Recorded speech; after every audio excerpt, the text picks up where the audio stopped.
Hello and welcome to AutoX. My name is Karan Mathur and this is... बेटे नहीं bullet है uncle नहीं नहीं ये नई बुलेट नहीं है, नई शॉटगन है. हाँ जी, हाँ. Alright, rolling.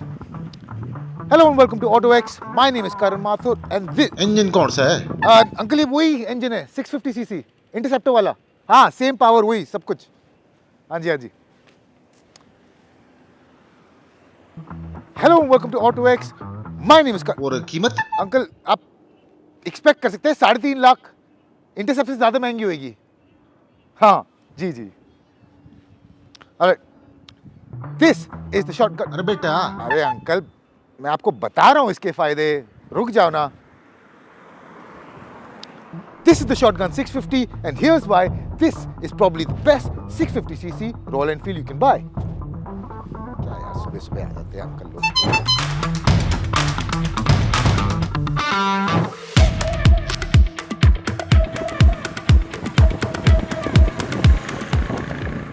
Alright, now let's start with the design, and I think that will be one of the most important aspects for those who are looking at the Shotgun 650. First and foremost, you had the Interceptor 650 and the Continental GT 650. Now those weren't revelations in terms of designs for the Royal Enfield 650cc twins, and I feel those were slightly conventional, and the 650cc engine was their main selling point. And then you had the Super Meteor 650. Now that was low, that was long, and it appealed to the riders who wanted to take it out onto open roads, cruise in the utmost comfort. But it wasn't a design which appealed to the younger generation. This will. Now, it is available in a bunch of color variants, a bunch of graphics, and overall, I think it will definitely looks really good. People of my age and those who are millennials, you can say, will really enjoy what this has to offer in terms of design. Now, at the front, you get this half fairing with LED unit. This will remind you of the Scram 411. Personally, I didn't like how the Scram looked, but here it just works.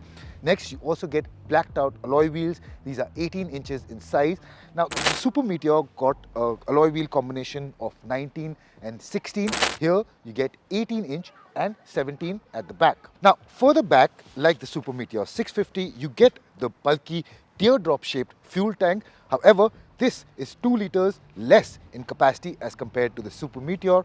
And I feel the seating arrangement is probably what will catch the eye of many users. Now you can have it as a single seater, double seater, or you can even remove the rear seat and reveal a luggage rack. And I think that speaks a lot about the versatility that Royal Enfield wants with the Shotgun 650. And overall, with the blacked out exhaust, blacked out engine, handlebar, everything has the right amount of contrast for the right design. I think it looks fantastic. This definitely is my favorite 650cc design from the house of Royal Enfield. Now, a big part of why the design appeals to me so much, it has to do with the overall dimensions. This is shorter in length and gets a shorter wheelbase. As a result, it looks taller and it looks sportier.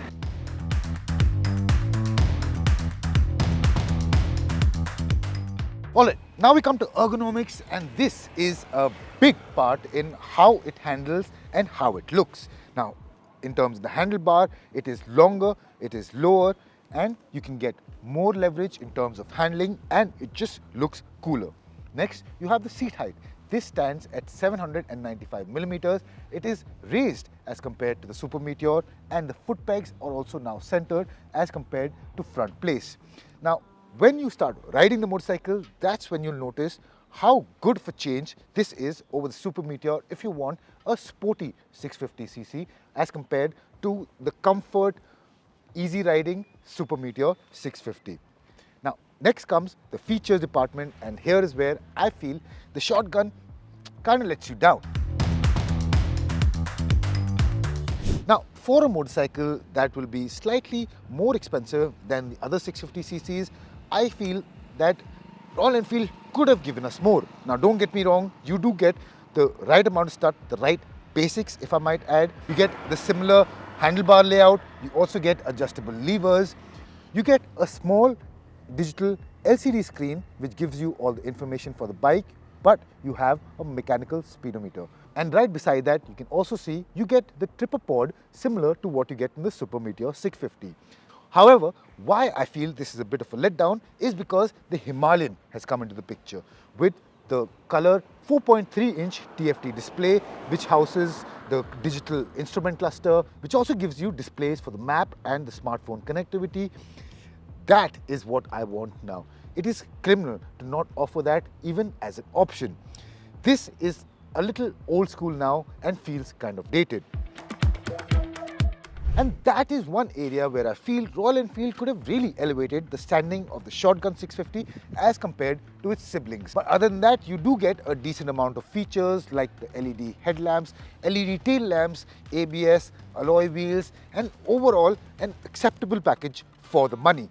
But you can't help escape the feeling that the Shotgun 650 could have been the perfect 650 package. Alright, now we've come to performance, and first let's talk about the engine. This gets a 650cc parallel twin motor which, like the Super Meteor, Interceptor, make 47 bhp and 53 Newton meters of peak torque. Now this is 1 kg lighter than the Super Meteor but does tip the scale at 240 kgs. The bike does feel heavy to lug around at standstill, but once it gets going, it pulls clean and pulls fast like a bull on a rampage. You get a healthy amount of low-end grunt, and that's what Royal Enfields do. They know how to make torquey engines and they know how to put the spring in a motorcycle's steps. That is exactly what this bike has. Plonk it into first, get going, and soon all that weight will eventually disappear. Now, but once you do get it out to highway cruising speeds, you'll realize there's a decent amount of mid-end grunt too. You can perform overtaking maneuvers and highways or fast speeds with no problem at all. And its cruising speed is around the 100-120 km per hour mark. And one of the aspects which I really liked about the Shotgun 650 is the fact that almost all the vibrations are negated. Royal Enfield has done a good job in the vibration damping all across the motorcycle. That means in the foot pegs, on the handlebars, and this is a comfortable motorcycle. If you like the comfort aspect of the Super Meteor 650, the Shotgun 650 will not disappoint either. So getting up to speed is easy and holding those speeds is pretty easy too. However, it doesn't get any electronic gadgetry like traction control, slipper assist and any of that, and I don't feel it needs it either.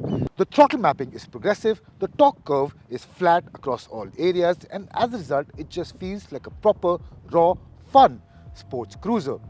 But the main difference between this and the Super Meteor 650 and the other 650 siblings happens to be with handling, because that's where this bike is improved quite a bit. So let's talk about that.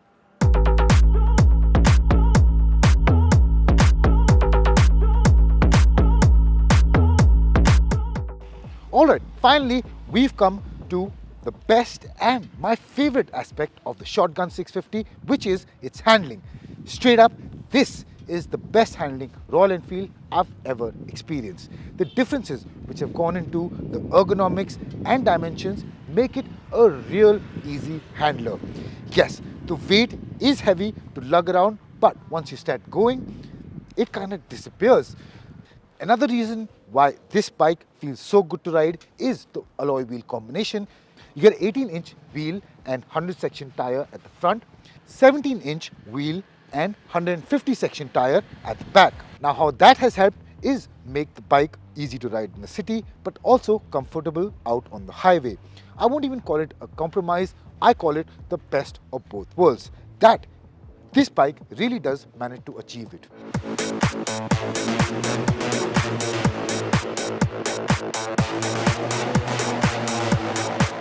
The front suspension has been shortened and overall the suspension has been stiffened up. Now that goes a long way in making this bike pliant and fun to ride. However, one aspect which does catch you off guard is the weight at the front end. Once you tip it into a corner, the front tends to buck in quite hard and it can catch you off guard because you're so used to the easy handling nature. Now, bike is an extremely fun to ride motorcycle. As I've mentioned, that does not stop, be it at slow speeds or high speeds. It remains taut and it remains easy. And I think that is one of the fundamental benefits that the Shotgun 650 brings to the overall table. Package has been designed in a way that it looks good, handles well, and is a motorcycle that competes on an international level with other 650cc motorcycles. And another point of difference with the Shotgun 650 is that Royal Enfield says they have revised the final drive ratio of the 6-speed gearbox. Now, I felt the bike had plenty of poke in whatever gear you're in. The gearbox is slick to use and overall gels well with the engine characteristics that this motorcycle has to offer. And quickly, if you talk about the braking aspect of this bike, well, you get stonking big brakes at the front and back with dual ABS unit. Now, in my time of riding, I never found the brakes to be lacking.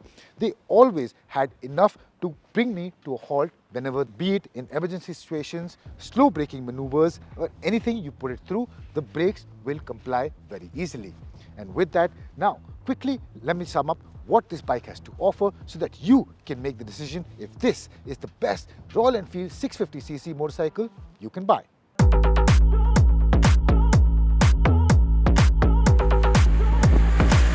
So, what's the verdict here?